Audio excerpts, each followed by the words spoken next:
പ്രിയമുള്ളവരെ, വിശുദ്ധ ബൈബിളിനെ ആസ്പദമാക്കിക്കൊണ്ട് ഞങ്ങൾ സംപ്രേഷണം ചെയ്യുന്ന ഒരു ചാനലാണ് ബൈബിൾ വചനങ്ങൾ എന്ന ഈ ചാനലിൽ കൂടി വിശുദ്ധ ബൈബിളിലെ പഴയ നിയമത്തിലെ ഉൽപ്പത്തി പുസ്തകം മുതൽ പുതിയ നിയമത്തിലെ വെളിപ്പാടിന്റെ പുസ്തകം വരെയുള്ള എല്ലാ അധ്യായങ്ങളും ഉൾക്കൊള്ളിക്കുവാൻ ഞങ്ങൾ ശ്രമിക്കുകയാണ്. ഈ ദൈവ വചന ഭാഗങ്ങൾ കേൾക്കുന്ന എല്ലാവരും ലോകത്തിന് ശാന്തിയും സമാധാനവും നന്മയും ഉണ്ടാകുവാൻ വേണ്ടി എന്നോടൊപ്പം സർവശക്തനായ ദൈവത്തോട് പ്രാർത്ഥിക്കുക. അതോടൊപ്പം തന്നെ ഈ ചാനൽ കാണുന്ന എല്ലാവരും ഞങ്ങളുടെ ചാനൽ ഒന്ന് സബ്സ്ക്രൈബ് ചെയ്യാൻ മറക്കാതിരിക്കുക. സബ്സ്ക്രൈബ് ചെയ്ത് താഴെ കാണുന്ന ബെൽ ഐക്കൺ കൂടി ക്ലിക്ക് ചെയ്ത് ഞങ്ങളുടെ എല്ലാ അധ്യായങ്ങളും നോട്ടിഫിക്കേഷനായി നിങ്ങൾക്ക് ലഭിക്കാനായിട്ട് ഞങ്ങളോട് സഹകരിക്കുക. പുതിയതായി കേട്ടു തുടങ്ങുന്നവർ ഉൽപ്പത്തി പുസ്തകം 1 മുതലുള്ള എല്ലാ അധ്യായങ്ങളും കേട്ട് ദൈവാനുഗ്രഹത്തിനായി പ്രാർത്ഥിക്കുക. ഒപ്പം എനിക്ക് വേണ്ടി കൂടി സർവേശ്വരനോട് പ്രാർത്ഥിക്കുക.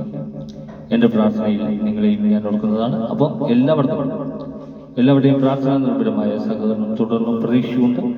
ഇന്ന് നിയമാവർത്തന പുസ്തകം 10-ാം അധ്യായം. വീണ്ടും ഉടമ്പടി പത്രിക. കർത്താവ് എന്നോട് അരുളി ചെയ്തു, ആദ്യത്തേതുപോലെ 2 കൽപ്പലകകൾ വെട്ടിയെടുത്തുകൊണ്ട് മലയുടെ മുകളിൽ എൻ്റെ അടുത്ത് വരിക.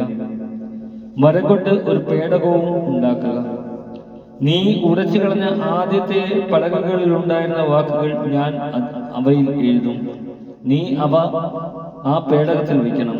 അതനുസരിച്ച് കരുവേല മരം കൊണ്ട് ഞാൻ ഒരു പേടകം ഉണ്ടാക്കി. മുമ്പിലത്തേതുപോലെയുള്ള 2 കൽപ്പലകകളും വെട്ടിയെടുത്തുകൊണ്ട് മലമുകളിലേക്ക് പോയി. ജനത്തിന്റെ സമ്മേളന ദിവസം നിങ്ങളുടെ ദൈവമായ കർത്താവ് മലയിൽ വെച്ച് അഗ്നിയുടെ മധ്യത്തിൽ നിന്ന് നിങ്ങളോട് അരുളി ചെയ്ത 10 പ്രമാണങ്ങളും ആദ്യത്തേതുപോലെ ആ പലകകളിൽ എഴുതി എനിക്ക് തന്നു. പിന്നീട് ഞാൻ മലയിൽ നിന്ന് ഇറങ്ങി വന്നു. ഞാനുണ്ടാക്കിയ പേടകത്തിൽ ആ പലകകൾ നിക്ഷേപിച്ചു. കർത്താവ് എന്നോട് കൽപ്പിച്ചതുപോലെ അവ അതിൽ സൂക്ഷിച്ചിരിക്കുന്നു. ഇസ്രായേൽ ജനം യാക്കാന്റെ മക്കളുടെ കിണറുകളുടെ സമീപത്ത് നിന്ന്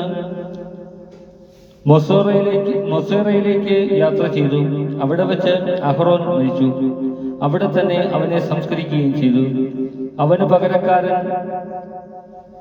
അവന് പകരം മകൻ എലിയാസർ പുരോഹിത ശുശ്രൂഷ ഏറ്റെടുത്തു.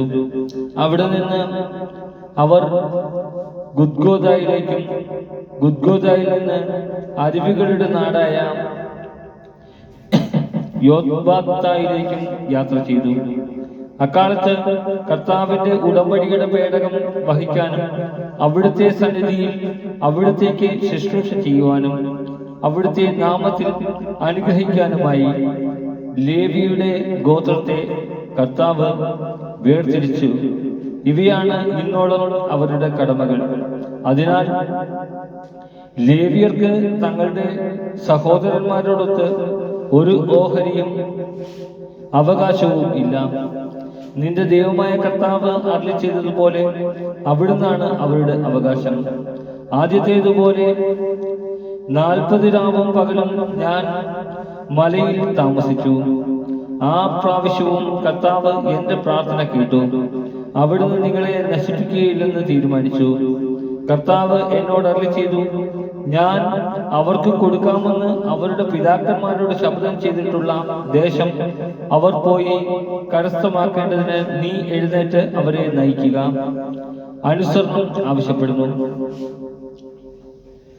ഇസ്രായേലേ, നിങ്ങളുടെ ദൈവമായ കർത്താവ് നിങ്ങളിൽ നിന്ന് ആവശ്യപ്പെടുന്നത് നിങ്ങൾ അവിടുത്തെ ഭയപ്പെടുകയും അവിടുത്തെ മാർഗത്തിൽ ചരിക്കുകയും അവിടുത്തെ സ്നേഹിക്കുകയും പൂർണ്ണ ഹൃദയത്തോടെ പൂർണ്ണാത്മാവോടുകൂടി അവിടുത്തെ സേവിക്കുകയും നിങ്ങളുടെ നന്മയ്ക്കായി ഞാനിന്ന് നൽകുന്ന കർത്താവിന്റെ കൽപ്പനകളും ചട്ടങ്ങളും അനുസരിക്കുകയും ചെയ്യുക എന്നതല്ലാതെ എന്താണ്?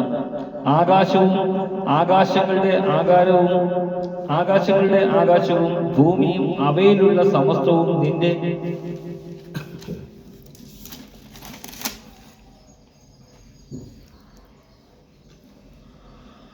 ദൈവമായ കർത്താവിൻ്റെതാണ്. എങ്കിലും കർത്താവ് നിങ്ങളുടെ പിതാക്കന്മാരിൽ സംപ്രീതനായി അവരെ സ്നേഹിക്കുകയും അവർക്ക് ശേഷം അവരുടെ സന്തതികളായ നിങ്ങളെ ഇന്നും നിങ്ങൾ ആയിരിക്കുന്നത് പോലെ മറ്റെല്ലാ ജനങ്ങൾക്കും ഉപരിയായി തിരഞ്ഞെടുക്കുകയും ചെയ്തു. ആകയാൽ ഹൃദയം തുറക്കുവിൻ, ഇനിമേൽ ദുശാഠ്യക്കാരായിരിക്കരുത്. എന്തെന്നാൽ നിങ്ങളുടെ ദൈവമായ കർത്താവ് ദൈവങ്ങളുടെ ദൈവവും നാഥന്മാരുടെ നാഥനും മഹാനും ശക്തനും ഭീതിതനുമായ ദൈവവും മുഖം നോക്കാത്തവനും കൈക്കൂലി വാങ്ങാത്തവനും ആണ്. അവിടുന്ന് അനാഥർക്കും വിധവകൾക്കും നീതി നടത്തി കൊടുക്കുന്നു. ഭക്ഷണവും വസ്ത്രവും നൽകി പരദേശിയെ സ്നേഹിക്കുകയും ചെയ്യുന്നു. അതിനാൽ പരദേശിയെ സ്നേഹിക്കുക. ഈജിപ്തിൽ നിങ്ങൾ പരദേശികളായിരുന്നല്ലോ. നിങ്ങളുടെ ദൈവമായ കർത്താവിനെ ഭയപ്പെടണം. നിങ്ങൾ അവിടുത്തെ സേവിക്കുകയും അവിടുത്തേക്ക് ചേർന്ന് നിൽക്കുകയും അവിടുത്തെ നാമത്തിൽ മാത്രം സത്യം ചെയ്യുകയും വേണം. അവിടുന്നാണ് നിങ്ങളുടെ അഭിമാനം. നിങ്ങളുടെ കണ്ണുകൾ കണ്ടിട്ടുള്ള മഹത്വം ഭയങ്കരവുമായ ഈ പ്രവർത്തികൾ നിങ്ങൾക്ക് വേണ്ടി ചെയ്ത നിങ്ങളുടെ ദൈവമാണ്. അവിടുന്ന് നിങ്ങളുടെ പിതാക്കന്മാർ 70 പേരാണ് ഈജിപ്തിലേക്ക് പോയത്. എന്നാൽ ഇപ്പോൾ നിങ്ങളുടെ ദൈവമായ കർത്താവ് നിങ്ങളെ ആകാശത്തിന്റെ നക്ഷത്രങ്ങൾ കണക്കെ അസംഖ്യമായി വർദ്ധിപ്പിച്ചിരിക്കുന്നു. നമ്മുടെ കർത്താവായ യേശുവേ സ്തുതി.